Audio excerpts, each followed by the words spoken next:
In this final lesson on Z configuration, we're going to add some additional settings to our configuration file. I usually disable auto update feature, and to disable automatic updates, let's add auto update setting set to false.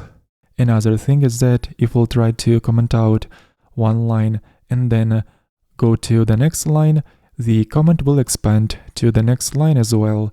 I'm going to disable this behavior and add the next setting called extend comment on new line. Let's make sure that this is no longer the case. I will add comment on this line, and then when pressing enter, the next line will not be commented.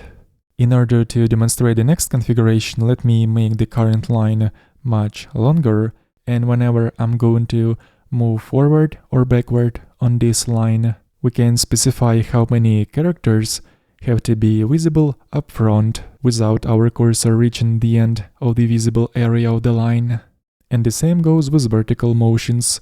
If we'll try to navigate up and down in the file, we can specify how many lines have to remain visible when we scroll the file up and down without our cursor ever reaching the last visible line.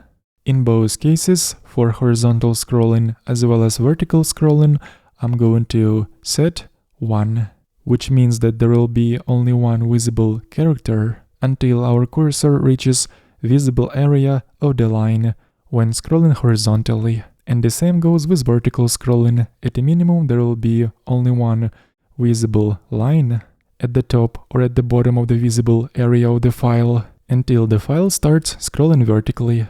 Then I wish to keep Zed Editor open when I close all files.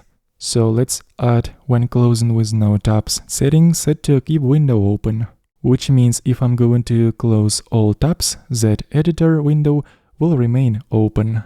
Also, if I'm going to remove currently open file, I want it to be closed in Zed Editor as well. The next setting allows us to specify whether we want to memorize the state of the currently open file, in particular cursor position.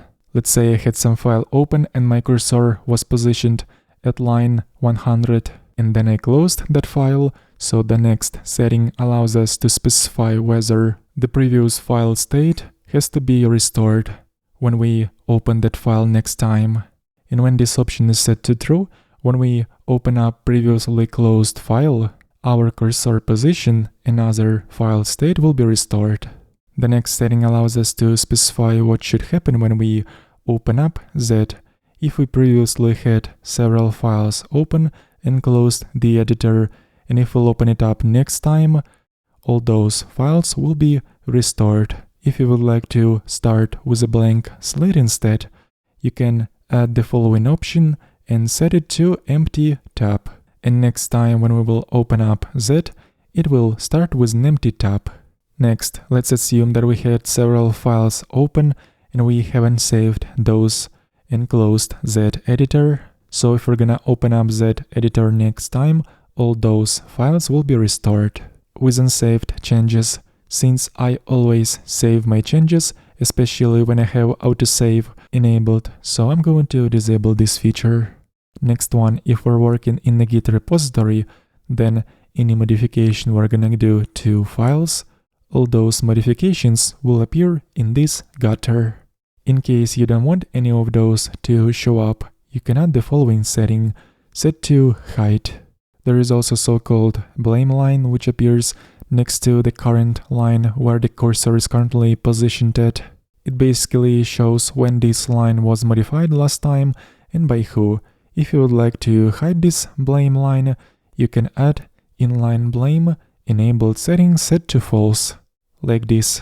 And after saving the changes, sure enough, there will be no blame line anymore. And finally, let's conclude with the setting that allows us to specify paddings from both sides whenever centered layout is activated. In Zed, we can activate centered layout view by running the following command in the command palette toggle centered layout. And this way the editing area will be centered. In here we can adjust the following spacing from the left and from the right. By adding centered layout configuration option with a few keys, right padding and left padding, we can control the spacing from both sides when centered layout is activated. I'm going to make that spacing a bit smaller and use 0.15 value for both options. Let's save the changes and make sure that the space from both sides will be decreased. There we go. And recently I started using this centered layout feature more in my daily work. And to exit this centered layout, let's open up Command Palette and run toggle centered layout command once again. And here we are, we have fully configured Zed Editor step by step and achieved such minimalistic look. The link to the repository with the final configuration file will be in the video description.